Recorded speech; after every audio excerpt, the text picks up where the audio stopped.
Oh my God, what language even is that? Hey Derek, come listen to this. She's trying to speak English. It's hilarious. The black woman stood still, hands folded. Dallas. First class. 6:15. He leaned in, voice dripping with disgust. Look, I don't know what country you crawled out of, but we speak English here. Real English. She exhaled softly.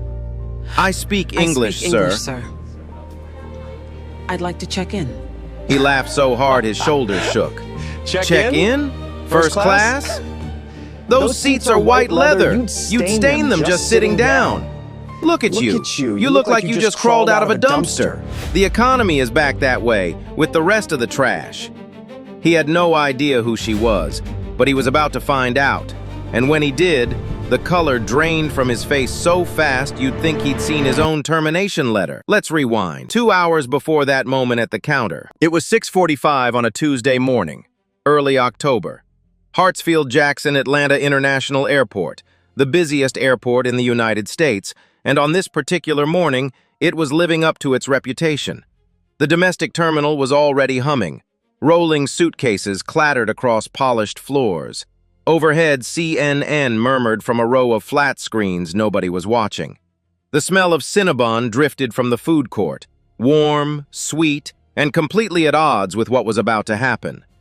Through the automatic doors walked a woman. She wasn't rushing, wasn't flustered.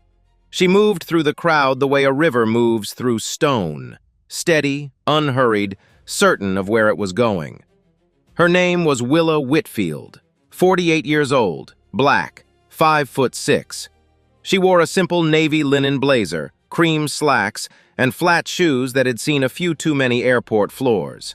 No designer logos, no diamond earrings, no Hermes bag dangling from her wrist, just a thin gold watch on her left arm and a well-worn leather tote slung over her shoulder, the kind of bag that had stories in its scratches. She was on the phone, finishing a call with her mother back in Valdosta, Georgia. Her voice was warm, unhurried. She laughed at something her mother said, promised to call when she landed, and hung up. Now, here's what you need to know about Willa Whitfield. And pay attention because this part matters. She was born in Valdosta to 2 Haitian immigrants. Her father, Pierre, drove long-haul trucks for 31 years. Her mother, Estelle, cleaned hotel rooms, 5 days a week, 50 weeks a year, for 3 decades straight. Willa grew up watching her mother come home with aching knees and cracked hands, smelling like bleach and lavender linen spray. She watched her father leave before dawn and return after dark. And somewhere between those 2 images, the truck keys on the kitchen counter at 4 a.m. and the smell of bleach on her mother's uniform, Willa decided she was going to build something. She started as a travel agent at 22, a tiny office, 1 desk, 1 phone, 1 client at a time. 26 years later, that 1 desk became Horizon Alliance Group, a $950 million travel and hospitality conglomerate. Luxury travel packages, airline partnerships, boutique hotel chains across 14 states, airport lounge contracts with 3 of the 5 largest carriers in the country. Forbes had profiled her twice. Bloomberg called her one of the most influential women in American travel. Harvard Business School, where she earned her MBA at 30, used her expansion strategy as a case study. And yet, she still traveled in a plain blazer and flat shoes, still carried the same leather bag her father gave her the day she opened that first office, still flew commercial, still stood in line like everyone else. That was Willa. Power without performance, wealth without display, the kind of quiet that some people mistake for weakness. This morning she was flying to Dallas, board meeting, routine, except for one detail. Today, she was scheduled to finalize a $120 million partnership deal with Skyline Airways to co-brand their premium lounge experience at 6 major airports. It was the biggest deal on Skyline's 4th quarter calendar. Months of negotiation, lawyers, projections, signatures waiting. And she was about to do it at the very airport where one of Skyline's own employees was going to treat her like she didn't deserve to breathe first-class air. Her executive assistant, Tamara Owens, walked a few steps behind, phone in hand, tapping out emails, confirming the Dallas schedule. Tamara was sharp, mid-30s, the kind of assistant who anticipated problems before they had names. Now let's talk about the other side of that counter. Bradley Caldwell, 34, white, 3 years on the job at the Skyline Airways first-class check-in desk. Crisp uniform, perfect Windsor knot, smile that could charm frequent flyers into thinking he actually cared. But that smile had a switch. Watch him now, the white couple ahead of Willa in line. He's all warmth. "Good morning, folks. Dallas? Beautiful city. Let me see if I can bump you up to row 2, extra leg room. There we go. You have a wonderful flight." Big grin, eye contact, the whole show. Now watch what happens when the next person steps forward. Watch how the smile fades. Watch how the eyes change. Willa set her passport and boarding pass on the counter, and Bradley Caldwell looked up. The smile didn't just fade, it dissolved, like someone had wiped it off with a rag. Bradley looked at the passport, looked at Willa, looked at the passport again. Then he picked it up with 2 fingers, the way you'd pick up something you found on a bathroom floor. "This is yours?" Not a greeting, not a good morning, just that, "This is yours." Like the idea of her owning a first-class ticket was physically difficult for him to process. "Yes," Willa said. "Willa Whitfield, 6:15 to Dallas, first class." He didn't type anything, didn't look at his screen. He just held the passport up, tilted it toward the light, and squinted, performing inspection the way a man performs authority when he has none. "Whitfield," he repeated slowly, like he was sounding out a foreign word. "Can you spell that for me?" "Whitfield." He typed one key at a time, index finger hovering, then dropping. Tap, pause, tap, pause, like he was doing her a favor by even bothering. "And your destination again?" "Dallas." "Sorry, what?" "Dallas." He cupped his hand behind his ear, that smirk creeping back like a stain. "One more time? I'm having a really hard time understanding you." She was speaking perfect English, clear, calm. Every syllable is precise. There was nothing to misunderstand, and every person within earshot knew it. "Dallas," she said, third time, same tone, same patience. The kind of patience that takes decades to build and seconds to mistake for weakness. Bradley shook his head like a disappointed teacher, typed something, or pretended to, then frowned at his screen with exaggerated concern. "Huh, that's weird." He clicked his mouse, once, twice, leaned back and crossed his arms. "Yeah, I'm seeing a flag on your reservation." "A flag?" "A flag. Something's not right." He didn't explain what, just let the word hang there, flag, like a grenade rolled across the counter. "I've had this booking confirmed for 3 weeks, Willa said. "My assistant confirmed it yesterday." "Well, the system's telling me something different." He still hadn't looked her in the eye. He was looking through her, the way you look at furniture. "I'm going to need to call a supervisor. This might take a while." He picked up the desk phone, held it to his ear, but his fingers never touched the dial pad, not one digit. He just stood there, phone pressed to his head, eyes drifting to the growing line behind Willa, waiting for her to give up and walk away. That was the game. Make it slow enough, humiliating enough, exhausting enough, and eventually the person leaves. She didn't. 30 seconds, 45, a full minute. His eyes wandered to the ceiling, to his fingernails, to the white couple he'd just helped who were now walking toward their gate with upgraded seats. "Sir, are you calling someone or—" "I'm on hold, ma'am." Sharp, clipped. The first flash of real hostility. "You're going to have to wait." Behind Willa, the line had grown to 8 people. A white businessman in charcoal checked his Rolex. A young couple whispered, eyes darting between Willa and Bradley. 3 spots back, an older black man, tall, silver-haired, clerical collar, dark wool coat, watched with eyes that had seen this exact movie before. Pastor Raymond Holloway, 63, and already shaking his head the way a man shakes his head when he's watching history repeat itself. Bradley hung up the phone. No explanation. No update. Because he hadn't called anyone. The line had been dead the entire time. "All right, I'm going to need you to step aside." "Excuse me?" "Step aside." He pointed to a spot near the wall, away from the counter, away from the line. A spot where you put unattended luggage, not people, things.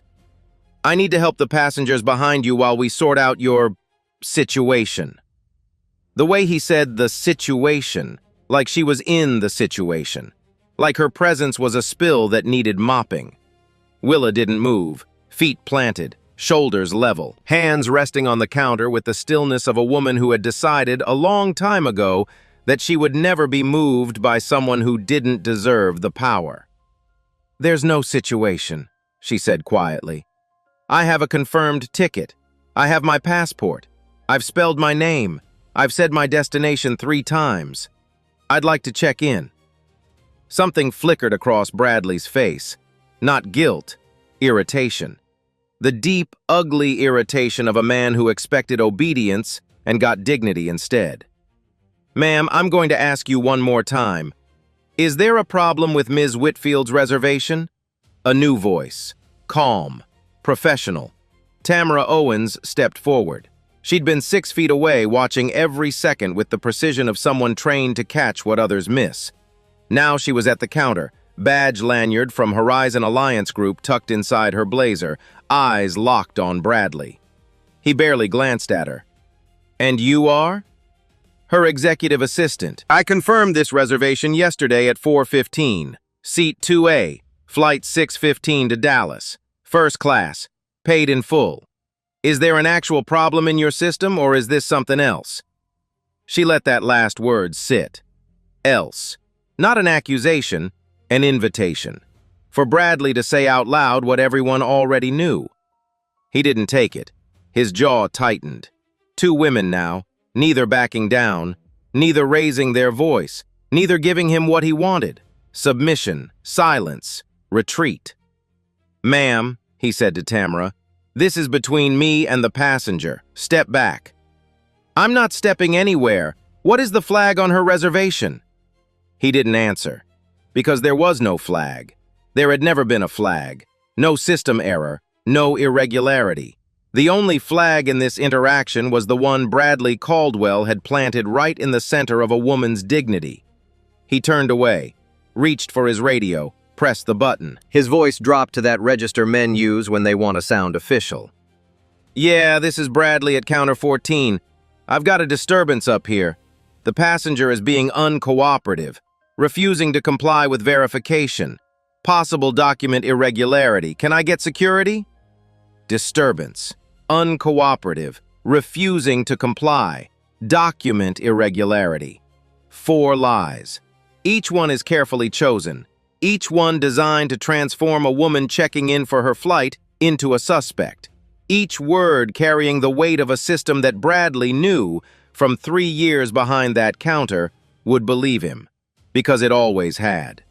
He set the radio down, straightened his tie, folded his arms, and for the first time, he looked Willa directly in the eyes, with the satisfied calm of a man who had just called in reinforcements. "Security's on the way, ma'am. I suggest you cooperate." Willa held his gaze, let the silence stretch. 3 seconds, 5, 8, the kind of silence that makes people hold their breath without knowing why. "I am cooperating. I've been cooperating since the moment I walked up to this counter. The question, sir, is why aren't you?" Behind her, Pastor Holloway closed his eyes and exhaled through his nose, the breath of a man praying for patience and running low. The businessman stared at his shoes. The young couple went silent. Bradley's coworker at the next terminal stopped typing. The whole counter had gone quiet. And down the corridor, past the rope lines and the baggage carts, 2 airport security officers were already walking toward counter 14. Radios crackling, boots squeaking on polished floor. They weren't coming for Bradley, they were coming for her. If you've never stood on the wrong side of a lie someone told about you to someone with a badge, you might not understand what happens inside your chest. It's not anger, not yet. It's something colder. The realization that truth doesn't matter. That you can do everything right. Speak clearly, stay calm, show your documents, say please, spell your own name, and still be the one they come for. That's where Willa Whitfield was standing, doing everything right, and watching two uniforms walk toward her anyway. The two security officers arrived at counter 14 like they'd done this 100 times before. Same walk, same posture, hands resting on belt loops, shoulders wide, faces set to that blank professional mask that says, "I'm here to handle a problem," before they even know what the problem is. The first was older, mid-50s, gray at the temples, gut pushing against his uniform. Name tag, Officer Duncan. The second was younger, early 30s, lean, eyes already scanning the scene. Name tag, Officer Perry. Bradley stepped out from behind the counter. He didn't stay at his post. He walked toward the officers, positioning himself between them and Willa like a man delivering a prisoner. "Thanks for coming, guys." Voice low, buddy to buddy. "This passenger's been causing a disturbance. Refused to cooperate with verification.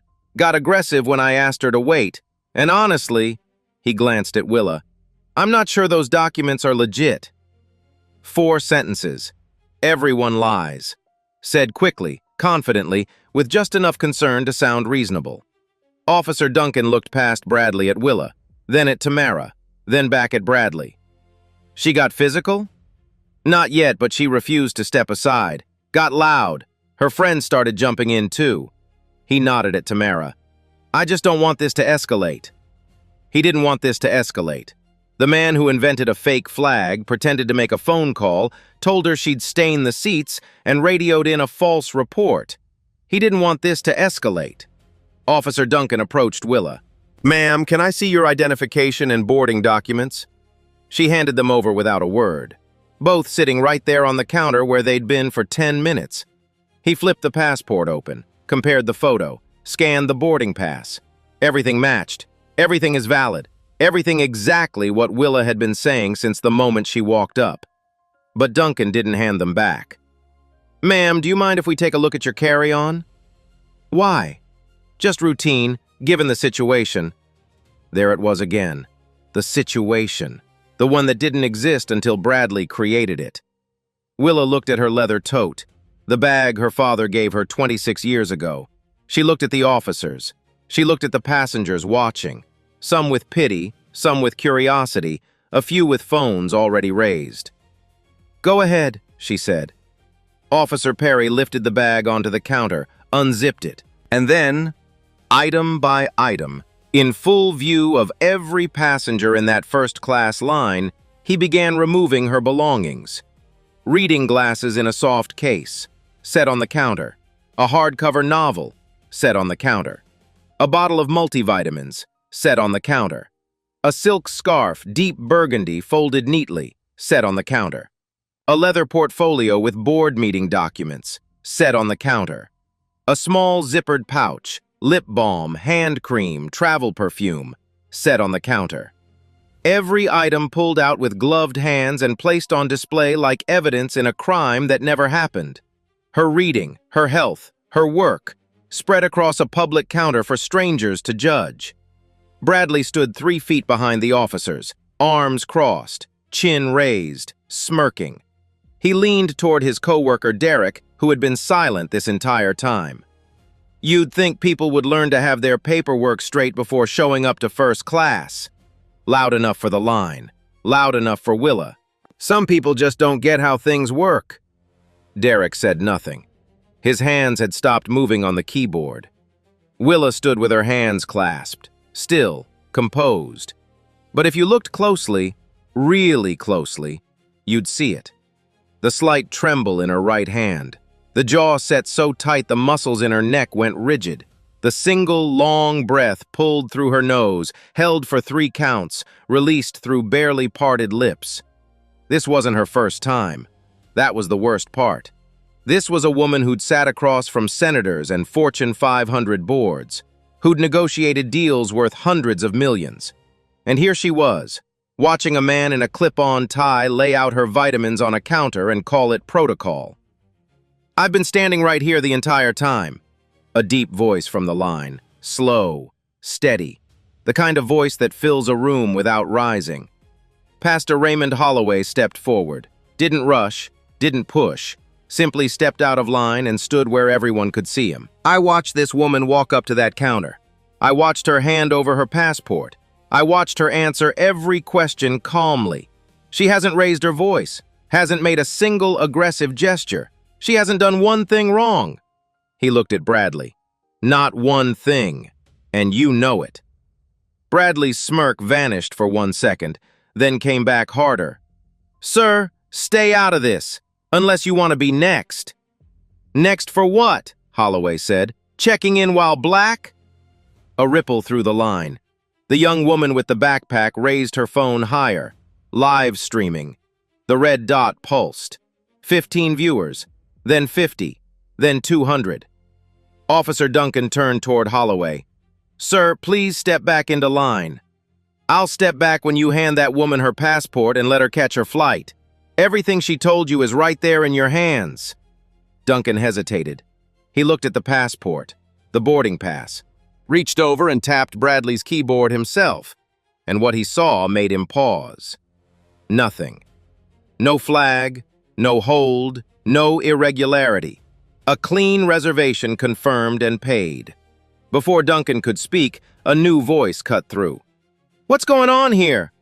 Denise Crawford, TSA supervisor, mid-40s, black woman, pressed uniform, badge gleaming.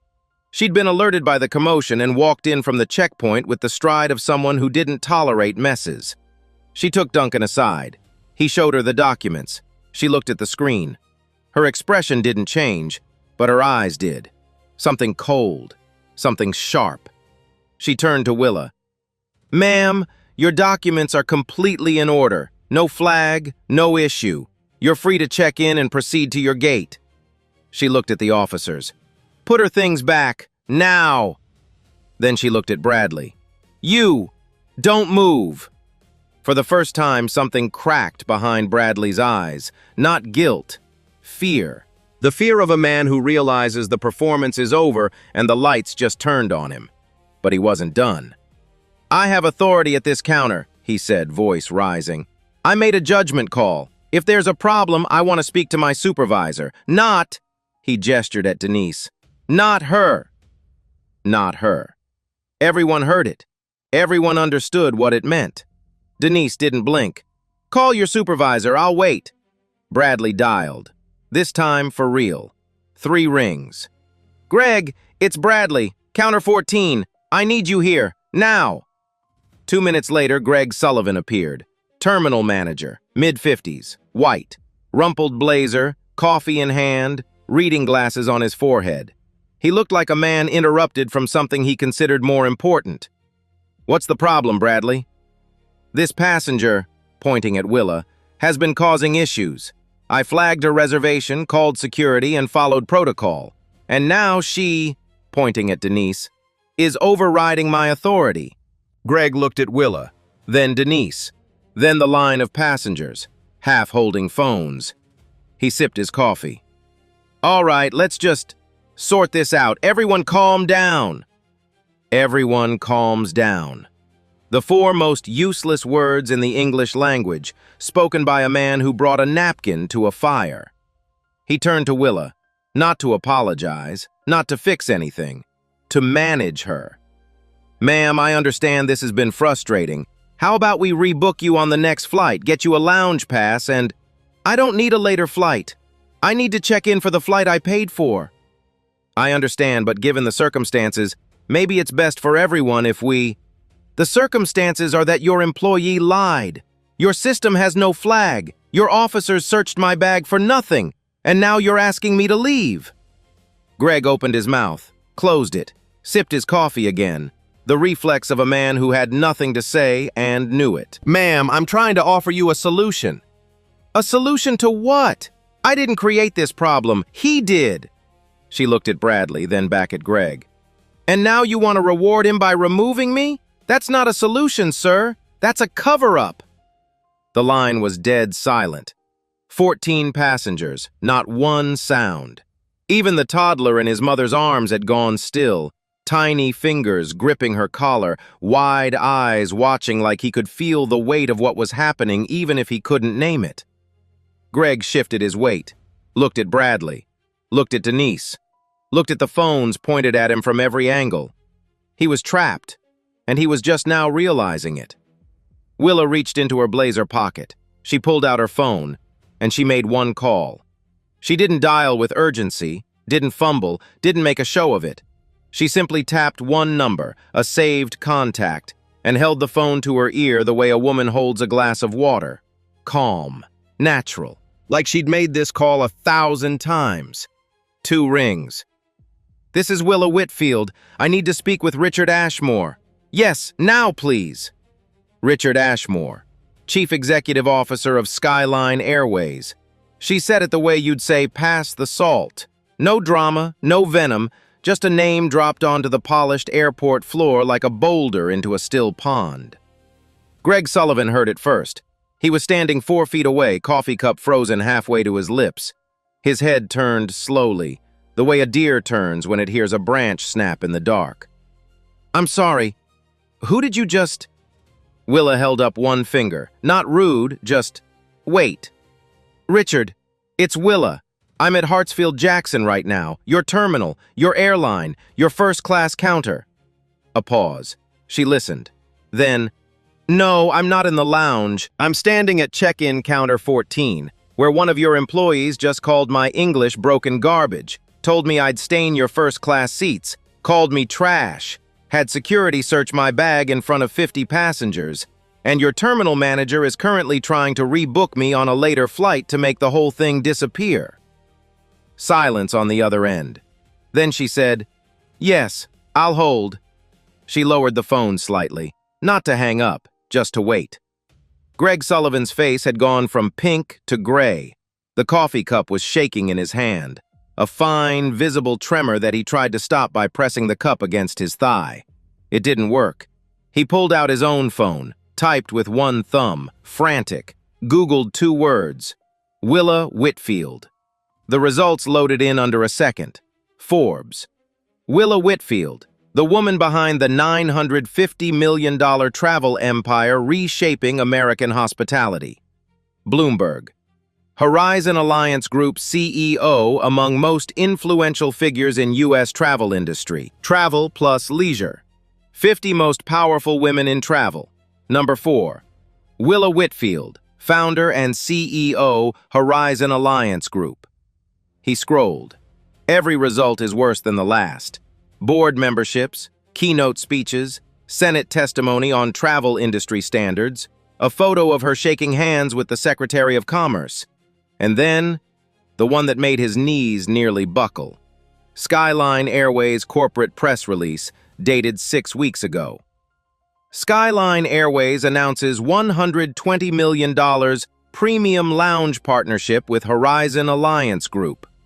Greg turned his phone toward Bradley. Bradley looked at the screen. The smirk, the one that had been living on his face for the past 20 minutes like it paid rent, didn't just fade. It died. Right there, in front of everyone. You could see the exact moment it left his body. His lips parted, his arms uncrossed, his shoulders dropped 2 inches. The color drained from his face so fast it was like watching a time-lapse of a man aging 10 years in 3 seconds. "That's—" he started, stopped, started again. "That's not— I didn't—" Greg's phone rang. Not his work line, his personal cell. The one only corporate had. He looked at the screen. His hand was shaking so badly he almost dropped it. He answered, "Yes, sir. Yes, I'm here. At counter 14. Yes, sir." Everyone could hear the voice on the other end. Not the words, but the tone. Low, controlled.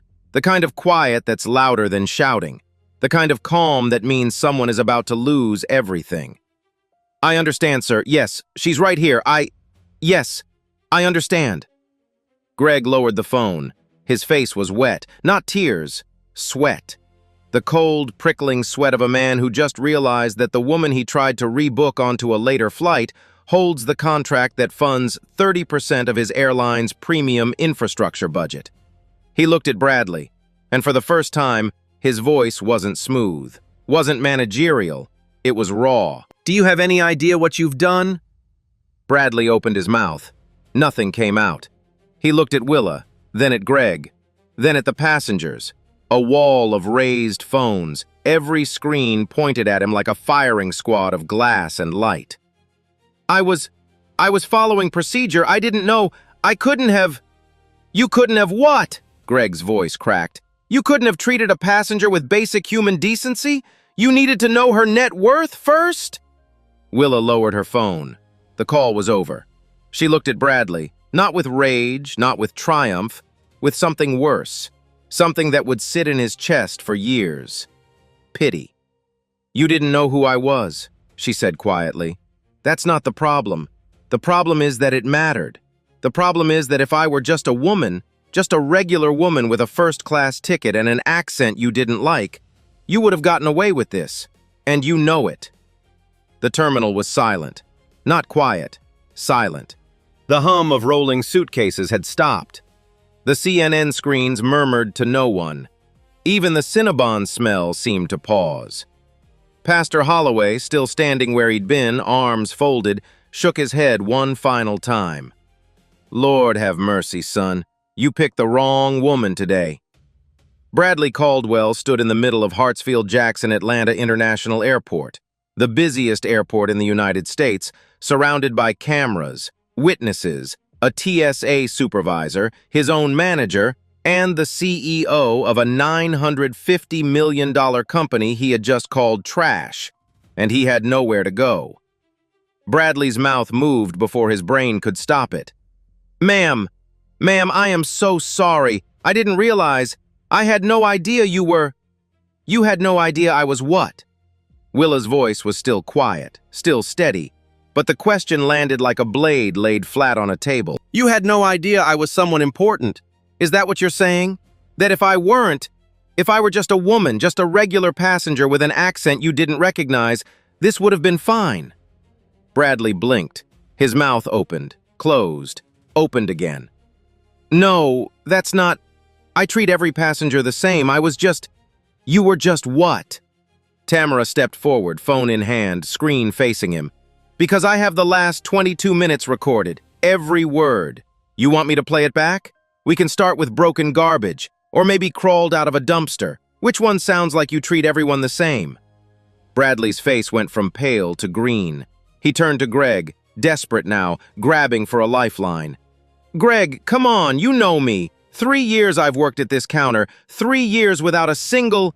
"Stop talking." Greg's voice was flat, dead, the voice of a man in survival mode who had already calculated exactly how much damage was done and was now focused entirely on not drowning in it. "Give me your badge." "What?" "Your badge, Bradley, now!" "You can't be serious. Over this? I was doing my job. I had concerns about..." "You had no concerns. There was no flag, no irregularity. Denise cleared her in 30 seconds. You fabricated a disturbance. You lied to security officers. You did it in front of..." He glanced at the line, at the phones, at the live stream still running with its viewer count now past 4,000. "In front of everyone. Badge! Now!" Bradley's hand went to his chest. His fingers closed around the badge clipped to his shirt. He held it for a moment, the way a man holds something he's not ready to let go of. Then he unclipped it, set it on the counter. The small click of plastic on granite echoed louder than it should have. "You're suspended. Effective immediately. Go to the employee office, collect your things, and leave the building." "Greg!" "Leave the building." Bradley stood there for 3 more seconds, looking at Greg, at Denise, at Willa, at the passengers, searching every face for one, just one, that might show him sympathy. He found none. Willa turned to Greg. Her voice didn't soften. It didn't harden either. It stayed exactly where it had been the entire time. Level, clear, immovable. "I don't want his apology. His apology means nothing because it only came when he found out who I was. I want 3 things." She held up one finger. "The security camera footage from this counter. Every angle, unedited." A second finger. The names and badge numbers of every officer who touched my bag. A third. A formal meeting with Skyline's chief legal counsel. Before the end of this week. Not a phone call, not an email. Face to face. Greg nodded. Fast. Too fast. The nod of a man who would agree to anything right now. Absolutely. Whatever you need, Ms. Whitfield. I'll personally make sure. And one more thing, she paused. I don't want a lounge pass. I don't want champagne. I don't want an upgrade or an escort or whatever goodwill package your crisis manual tells you to offer. I don't need perks. I need accountability. Are we clear? Crystal clear. Behind Willa, the live streaming girl lowered her phone just long enough to whisper to the woman next to her, 15,000 viewers. Her eyes were wide. She raised the phone again. Tamara was already 3 steps ahead. She'd stepped to the side, phone pressed to her ear, speaking in rapid, precise sentences. In the span of 4 minutes, she had emailed Horizon Alliance's legal team, their head of public relations, and 2 senior journalists at travel industry publications. The machine was already moving. 3 passengers approached Willa, offering their phone recordings. The businessman in charcoal, the young woman with the backpack, a middle-aged woman who hadn't said a word the entire time, but whose hands were still shaking. I got all of it, the businessman said quietly. Every word. If you need it, it's yours. Willa looked at him, nodded once. Thank you. Then came the part that would replay on every screen in America within 24 hours. Officer Duncan and Officer Perry, the same 2 men who had searched Willa's bag, who had laid her reading glasses and vitamins and scarf on a public counter like criminal evidence, walked to Bradley Caldwell. Sir, we need to escort you out. Bradley looked at them. The same officers he'd called over. The same officers he'd lied to. The same officers who had done exactly what he asked, and were now walking him out the door because of it. He didn't say a word. He buttoned his blazer, straightened his tie, force of habit even now, and he walked, past counter 14, past the line of passengers who watched him humiliate a woman for 20 minutes, past Pastor Holloway, who stood with his arms folded and his eyes closed, lips moving in what might have been a prayer, or might have been the quietest, "I told you so," in the history of the English language. Not one person said a word to Bradley Caldwell as he walked out. Not one. The video hit the internet like a match dropped in gasoline. The live stream from the young woman's phone, unedited, 23 minutes long, was uploaded to social media at 8:47 that Tuesday morning. By noon, it had 600,000 views. By dinner time, 2 million. By midnight, 4.3 million. And climbing so fast the platform's trending algorithm couldn't keep up. The hashtag wrote itself. Hashtag respect at the gate. By Wednesday morning, it was the #1 trend in the United States, #3 globally. Every clip, every angle, every passenger recording, spliced, shared, reposted, quoted, screenshotted. Bradley's face, Bradley's smirk, Bradley's words. Broken garbage, crawled out of a dumpster. You'd stain the seats with the rest of the trash. Each phrase pulled out and pinned to the internet like a specimen under glass. And then the professional media arrived. Cynthia Flores, a reporter for the local Atlanta affiliate, broke the story on the 6 o'clock news Wednesday evening. She stood outside Hartsfield-Jackson with the terminal glowing behind her, and she laid it out. Clean, factual, devastating. The clerk, the lies, the fake flag, the bag search, the radio call, the manager who tried to rebook a paying first-class passenger to make the problem disappear. By Thursday, every major network had picked it up. CNN, MSNBC, CBS Morning. Fox News ran a segment debating whether it was an isolated incident or a systemic issue, which, if you've been paying attention, is the question they always ask when the answer is obvious. Willa did one interview. Just one. She sat across from a journalist in a quiet studio. No flashy set, no dramatic lighting. She wore the same navy blazer, the same thin gold watch. She was calm, measured, factual. She walked through the timeline without exaggeration, without embellishment. She named no names that hadn't already been made public. And then the journalist asked about her mother. Willa paused. For the first time in any public moment since the incident, something shifted in her face. Not a crack, more like a window opening. "My mother cleaned hotel rooms for 30 years, she said. 5 days a week, 50 weeks a year. She came home with cracked hands and aching knees, smelling like bleach, and she never once, not once, complained. Because she believed that if she worked hard enough, this country would treat her children with dignity." She paused again, longer this time. She was wrong about that, but she wasn't wrong about the work. "And everything I've built, everything, started with watching her push a cleaning cart down a hallway at 5 in the morning. That clip alone got 11 million views in 48 hours.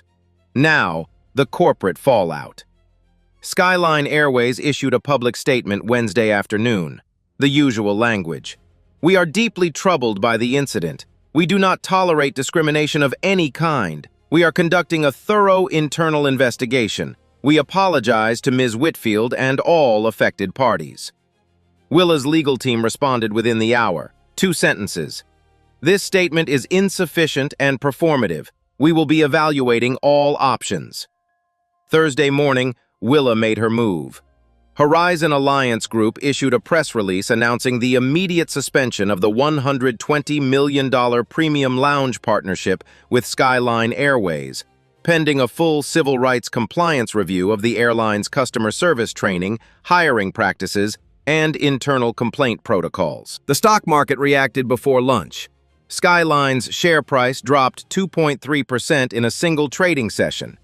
Analysts estimated the total exposure, between the suspended deal, reputational damage, and potential litigation, at somewhere north of $200 million. 2 other corporate partners quietly paused their negotiations with Skyline. A luxury hotel chain pulled out of a co-branding discussion. A major credit card company postponed a lounge access deal.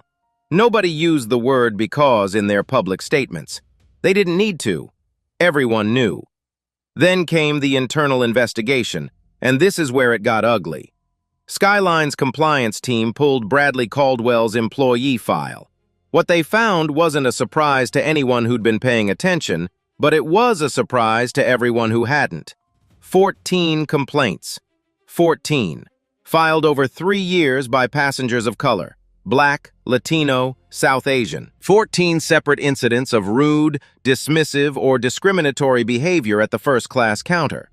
14 written complaints submitted through Skyline's internal system. And every single one had been reviewed, downgraded, and closed by middle management. Specifically by the terminal manager responsible for counter operations at the domestic terminal, Greg Sullivan. 14 complaints. 14 quiet burials. Not one disciplinary note in Bradley's file. Not one retraining session. Not one formal warning. Just a clean record and a man who kept showing up to work every morning with a pressed shirt and a smile that had a switch. When this came out, leaked inevitably to Cynthia Flores, who reported it on Friday evening, the story transformed. It was no longer about one clerk having a bad day. It was about a system that let him have bad days for 3 years and never said a word. Bradley Caldwell was terminated, not suspended, fired. Skyline released a statement condemning his conduct and confirming the separation was permanent. His social media accounts, scrubbed within hours of the incident, had already been archived by internet users. Screenshots surfaced, racist memes, jokes about diversity hires, a post mocking passengers who can't even speak the language. Each one spread faster than the last. Greg Sullivan was removed from his position.